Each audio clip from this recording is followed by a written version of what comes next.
selesai berkenan kepada Dr. Habib Muhammad Lutfi bin Ali bin Yahya untuk tetap di tempat, dan kepada Syekh Muhammad Rajab Dib dipersilakan kembali ke tempat duduk.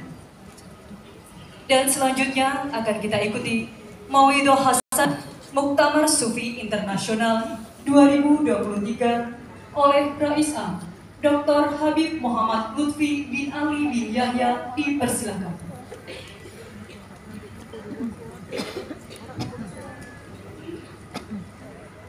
Yang saya hormati dan yang saya banggakan, yang telah memberikan bantuan yang sangat luar biasa kepada Muktamar Multaqa Internasional, ialah Bapak Presiden Jokowi Widodo. Begitu pula partisipasi yang luar biasa dari pemerintah Jawa Tengah, Forkominda Kota Madia Pekalongan, juga yang saya banggakan partisipasi Tentara Nasional Indonesia, Polisi Republik Indonesia yang memberikan fasilitas-fasilitas dalam mengadakan konferensi ulama Sufi internasional. Dan saya ucapkan terima kasih kepada yang terhormat para alim ulama dari luar negeri ataupun dari dalam negeri. Yang saya hormati guru saya Syekhuna Sayyidil Walid Sayyidi Muhammad, dan guru saya almarhum Syekh Rajab Dib yang diwakili oleh putranya Syekh Muhammad pula namanya, dan beberapa ulama-ulama yang saya hormati.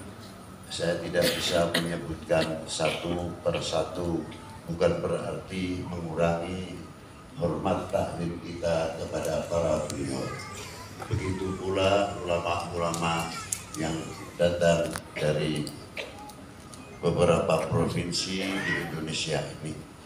Juga yang saya hormati panitia penyelenggara yang bekerja luar biasa dalam memberikan kontribusi dalam terlaksananya konferensi Sufi bil Alam. Dan yang saya hormati Bapak Wali Kota, Bapak Dandim, Bapak Kapolres, dan bapak-bapak dari instansi pemerintahan yang beserta jajarannya, dan saya hormati Bapak Menteri Pertahanan Republik Indonesia yang telah diwakili oleh Mayor Jenderal Bapak Bambang Sutrisno. Assalamualaikum warahmatullahi wabarakatuh. Waalaikumsalam warahmatullahi wabarakatuh. Wassalatu wassalamu ala asrofil anbiya wal mursalin wa ala alihi wa sahbihi ajma'in, amma ba'du. Amanat yang di pundak saya terutama kelihatannya menjadi rais am dalam Sufi internasional ataupun rais am dalam negeri sendiri bukan suatu kebanggaan, tapi amanat yang sangat besar di pundak kita semuanya. Sebagaimana kita bercermin, kita yang merasa kecil begini merasakan beratnya bagaimana baginda Nabi Sallallahu Alaihi Wasallam mendapat tugas, mendapat perintah dari Allah Subhanahu Wa Taala dalam mensiarkan risalah, sehingga melahirkan risalah rahmatan lil alamin, membangun keintelektualan umat melahirkan ilmuwan dan sebagainya dan sebagainya. Tugas ini tidak semudah itu. Ma'asyiral muslimin hadirina rahimakumullah. Sekarang sangat diperlukan sekali apa sebenarnya tasawuf tersebut. Kemungkinan masih banyak memahami dalam dunia tasawuf kalau orang tasawuf itu pandainya duduk, pandainya muter tasbih, kurang peduli, sehingga jarang orang yang mau masuk tasawuf, karena orang kalau sudah masuk tasawuf takut kepada dunia. Pemahaman ini perlu kita luruskan. Apa sih sebenarnya tasawuf? Tasawuf adalah pembersih. Tasfiyatul qulub, bagaimana hati kita ini selalu bersih. Kalau kita cara lahir, kita mandi, ada airnya, tayamum, ada debunya, mau cuci muka, ada airnya. Kapan kita setiap hari tidak lepas akan membersihkan fisik, dari mulai mandi sampai wudhu sampai cuci muka. Tapi kapan kita akan membersihkan hati? Dengan apa cara membersihkan hati? Jelas peranan tarekat di sini sangat diperlukan sekali. Yang tidak terlepas dalam dunia tarekat ada tasfiyatul qulub, untuk membersihkan hati dari penyakit-penyakit yang sangat luar biasa. Kalau penyakit yang di luar kita jelas tahu, andai kata itu kena kanker ataupun kena penyakit yang lain, tapi penyakit hati siapa yang tahu di antaranya? Takabur, dengki, hasud, tidak senang kalau melihat orang senang, tapi hatinya senang apabila melihat orang itu susah. Ada lagi oknum mungkin senang kalau melihat negara ini pecah belah, rakyat tidak akur, ramai dan gembira sekali. Ini penyakit-penyakit hati yang sangat mengerikan. Dari itu, apa yang bisa membersihkan adalah dunia tasawuf dengan melalui tasfiyatul qulub.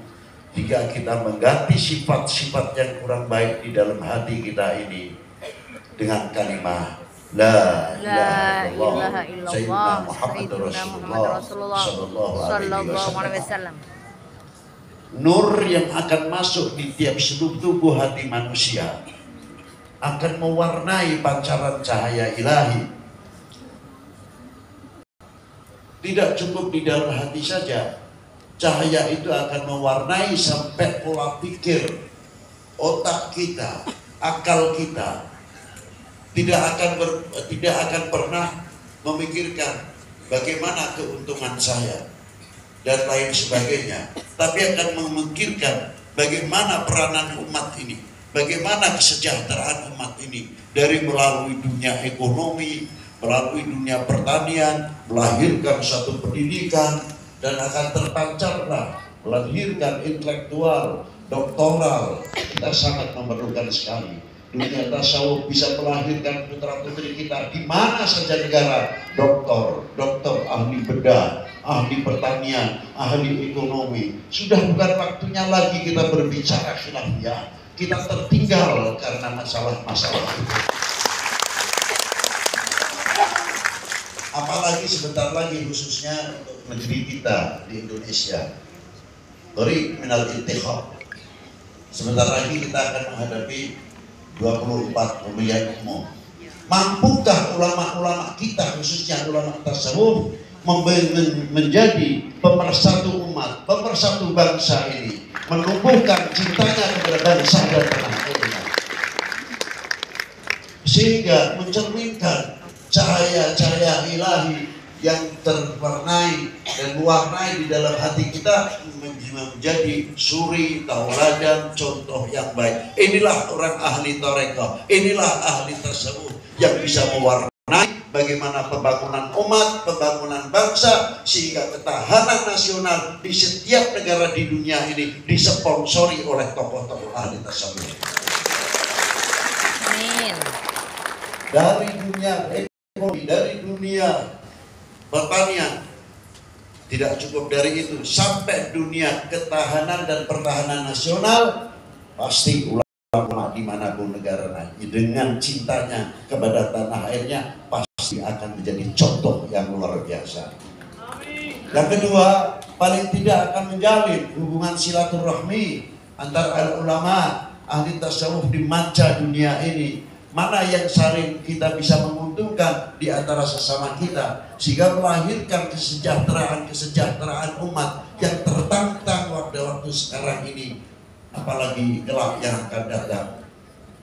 Bagaimana kita memutar roda ekonomi, dunia pesantren, dunia pendidikan, mempunyai sumber-sumber ekonomi, sumber-sumber dunia pertanian, sehingga kemandirian apa yang ada di dalam dunia pesantren, dunia pendidikan tidak biasa ketergantungan, tapi mandiri, mampu tangan di atas, bukan tangan di bawah. Itu benar. Maka dari itu, ma'asyiral hadirin rahimakumullah, disinilah kepentingannya kita berusaha bahwa dunia tasawuf bukan ahli duduk saja atau muter tasbih. Ternyata ahli tasawuf seorang ekonom, ahli tasawuf seorang petani, ahli tasawuf seorang pecinta tanah airnya yang luar biasa, yang selalu menjadi pembuka paling terdepan untuk mempersatukan umat dan mempersatukan bangsa ini di dalam dunia, sehingga menjadi cermin untuk seluruh dunia. Inilah ahli tasawuf, pemersatu umat, pemersatu bangsa. Itu harapan kami selaku Rais. Terakhir, kami hanya dengan harapan doa, diberi kekuatan. Yang pertama, ulama-ulama ini semuanya ini diberi kekuatan zahiran wa batinan dalam mengayomi umat di daerah atau negerinya masing-masing. Dan kita ucapkan selamat jalan, dan jangan selamat jalan terus pulang, tapi pulang untuk kembali lagi ke Indonesia. Bukan berarti tawaf wada, tapi karena cintanya sesama kita, khususnya untuk Indonesia. Amin. Yang kedua, khususnya untuk para sesepuh, para alim ulama, khususnya untuk doakan negeri kami tercinta Indonesia ini diberi lindungan oleh Allah Ta'ala, ketentraman, dijauhkan dari segala bentuk perpecahan. Saya sering memberikan contoh orang-orang yang sudah mati. Kalau di Mesir kita bisa melihat bagaimana Ros Al-Imam Hussein, Sayyidah Zainab, Rabi'ah, Sayyidah Ruqayyah, Ummi Kalthum, dan Sayyidah Nafisah At-Tahirah. Kalau kita melihat di Mesir yang ziarah luar biasa, bisa menghimpun datangnya keuangan kepada beliau. Padahal yang didatangi adalah orang yang sudah mati, mampu mendatangkan uang, mampu mendatangkan sebab kesejahteraan umat. Kalau di Indonesia wali 9, di mana wali 9 di Indonesia makamnya membangun ekonomi kerakyatan yang sudah meninggal 500 tahun, 400 tahun, bisa mempersatukan umat, sekali lagi bisa membangun ekonomi kerakyatan. Tapi kita ini yang hidup sudah sejauh mana di dalam mempersatukan umat, di dalam mempersatukan bangsa ini hingga bisa membangun? Apakah kita ini kalah dengan orang mati? Wassalamualaikum warahmatullahi wabarakatuh. Waalaikumsalam warahmatullahi wabarakatuh. Apakah kalah orang mati? Mak kalah.